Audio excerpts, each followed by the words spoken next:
Yeah, thank you, sir. So I'll be discussing management of corneoscleral trauma and high altitude related diseases, starting with the high altitude ones. High altitude can affect the eye in different ways. There are various factors. One of these factors include the low atmosphere and hypoxia, the cold and dry environment, very high UV exposure, and hyperviscosity state of the circulation. Now, it can lead to various diseases. The problems due to cold environment include snow blindness, also known as photoophthalmia, dry eyes, recurrent corneal erosions. The problems due to low atmospheric pressure and hypoxia can be high altitude retinopathy, high altitude ocular motility disorders, and corneal edema. Problems due to in individuals who have some past ocular or medical issues, uh, like post-refractive surgery status or glaucoma or retinal surgery with intraocular gas. So these problems can get exaggerated and it can lead to many issues. When an individual goes to high altitude area, and especially a low lander, when there is a rapid ascent to high altitude, the corneal edema can occur. Although this type of edema is reversible, the various refractive surgeries uh, can also impair the individual's visual acuity when he goes to high altitude area. Especially the post RK patients, they get a hyperopic shift of 3 to 4 diopters when they reach a high altitude area or extreme high altitude area. There is a very famous, there is a case report about the two mountaineers who were climbing the Mount Everest, and one of them had undergone RK. So when this RK individuals, he reached at 22,000 feet, his vision started getting blurred. And with every say 100 feet ascent after that, his vision started getting worse. The reason for this is, in post-RK patients, in the RK incisions, they swell up, and that causes flattening of central part of cornea, which lead to hyperopic shift. And mountaineer had a tough time. He had to abandon the further ascent, and he barely survived on his descent because of his blurred vision. So especially post-RK patients can have very bad blurring of vision and should avoid going to high altitude area. This is although not seen in post-LASIK or post-SMILE patients. Intraocular pressure also varies with a high altitude. There is a transient increase in intraocular pressure on ascent to altitude of 5,200 meters by third day. And although over a period of time, by about 7 days, it returns back to normal.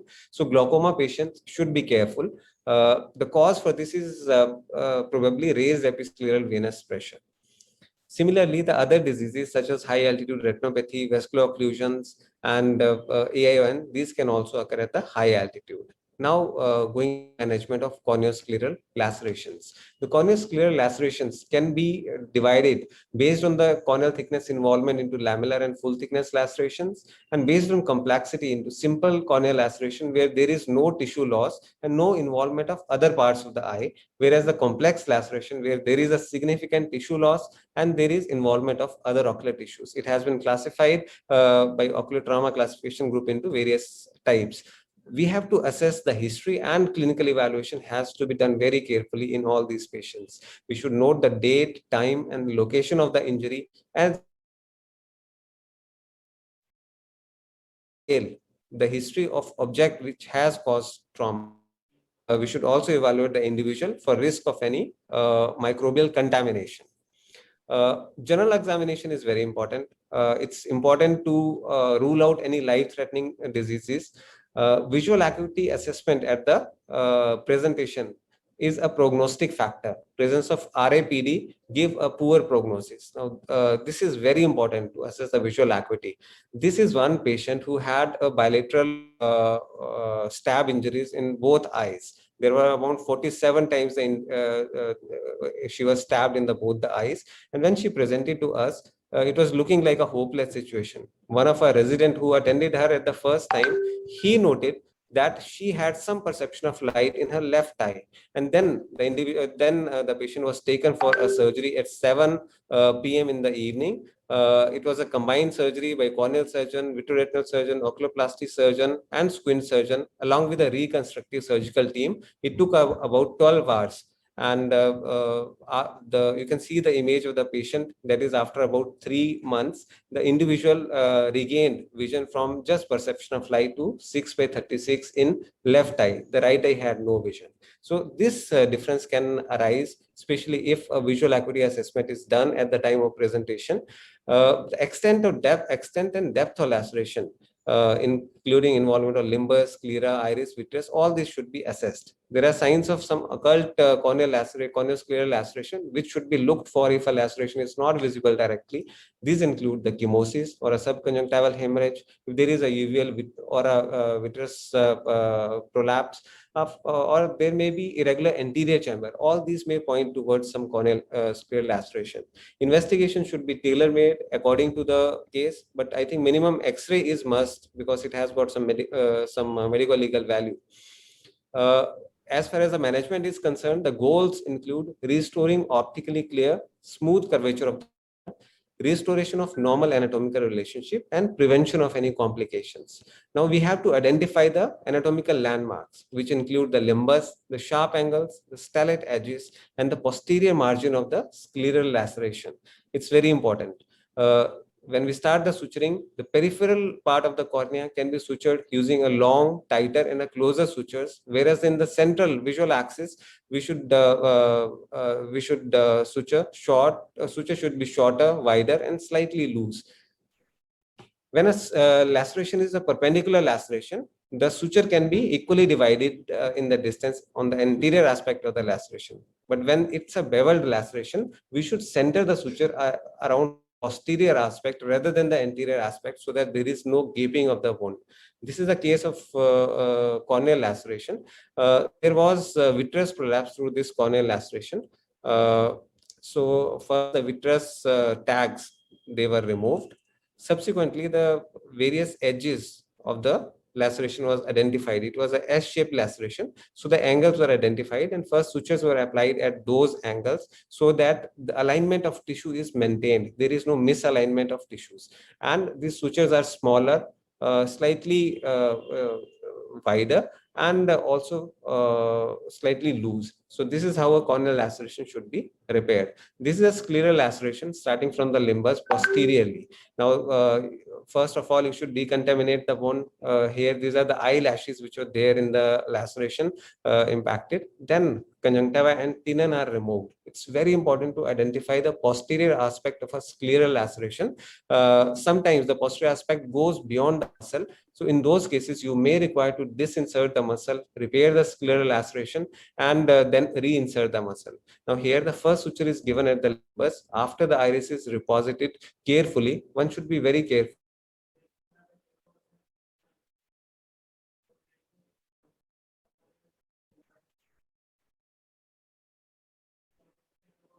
Before finishing the surgery, again, we make a side port in such cases where there is an iris prolapse.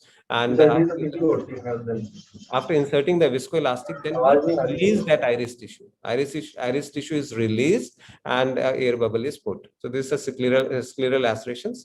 Many times, it may be a combined effort by a corneal surgeon or a vitreoretinal surgeon together, especially if there is endophthalmitis or other retinal, maybe retinal detachment, or like in this case where a silicone oil was put at the time of initial laceration.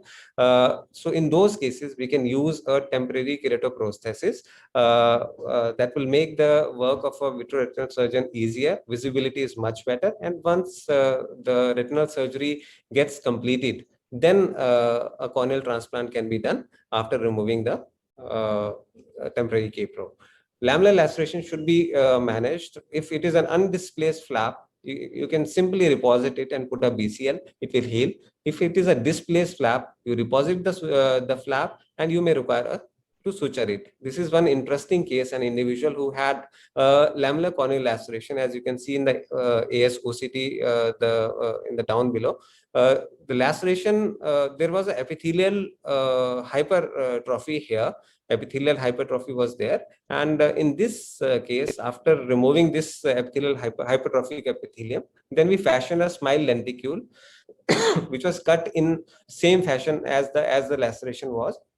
that was placed, and then a BCL was placed. So it covered this notch, which otherwise could have acted as needles for infection subsequently. So lamellar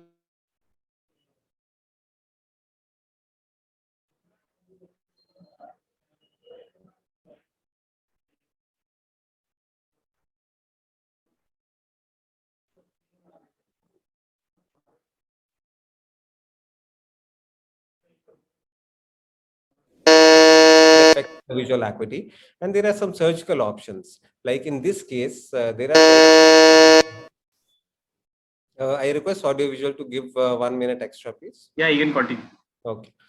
So this individual who had the heel corneal laceration, and it was in the periphery, the visual axis was clear. The iris tissue was lost. It was only around 1/3 of iris tissue which was left. So we couldn't have sutured the iris tissue. Cosmetic contact lenses were not fitting. Patient was not ready for that. And so in this case, we used these iris segments. We had to use 2 iris segments to cover the entire defect of the iris, and this resulted in this final picture. You can see the first photograph and the last photograph. In the first photograph, the opacity is coming in the center of the visual axis, which is causing irregular refraction, and visual acuity was just 5/60. And the last one, when after putting these iris segments, the visual axis became clear. All that irregular refraction is gone, and the individual visual acuity improved to 6/18. This is my last slide. Sometimes you get iris issues in such cases. Like in this case, there is a iridodialysis post trauma. So these can be managed by using various techniques. One important technique that I want to mention here is a single pass 4-throw technique. Now in this, this can be used in cases of traumatic mydriasis. So 10-0 needle is straight, Prolene needle is passed, and then between the first part of the suture and the last part of the first part of the suture is pulled from inside the eye, and 4 throws are given, and then both the sides are pulled out, and it results in the it takes care of this traumatic mydriasis very well. Thank you very much.